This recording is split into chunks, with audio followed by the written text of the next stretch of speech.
Buying or selling a home in Pennsylvania, one of the first pieces of paper you're going to receive is a consumer notice. Now, I know what you're thinking. Great, another piece of paper full of fine print. But here's the thing, a consumer notice isn't actually a contract. It doesn't lock you into anything at all.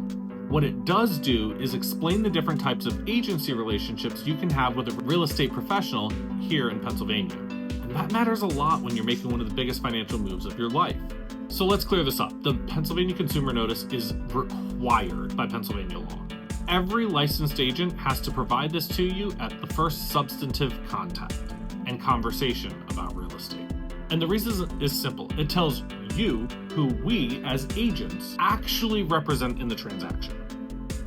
Think of it as menu options for how we can legally work together.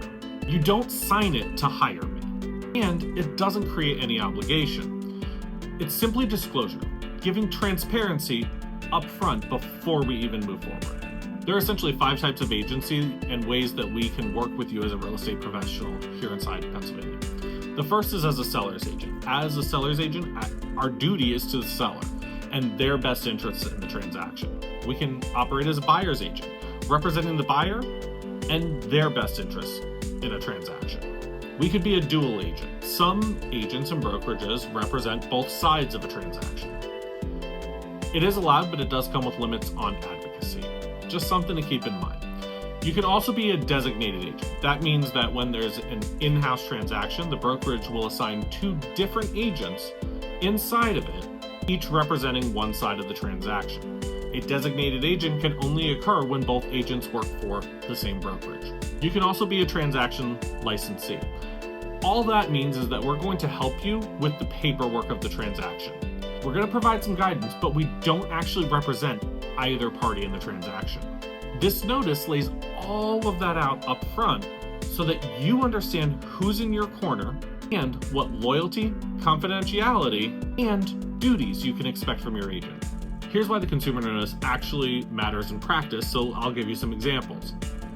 When you're touring homes, for example, especially if you're touring at an open house, you might casually ask a question like, would the seller consider taking less?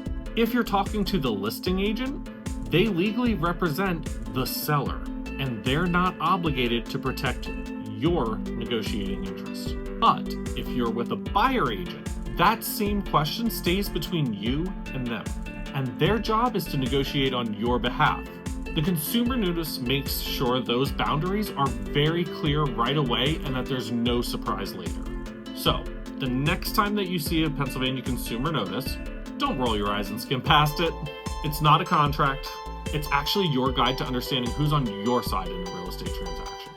If you want me to walk through what that looks like for your situation, buying, selling, or just curious, give me a call or a text, or check me out at livinginyork.com. Thanks guys, I'll see you in the next video.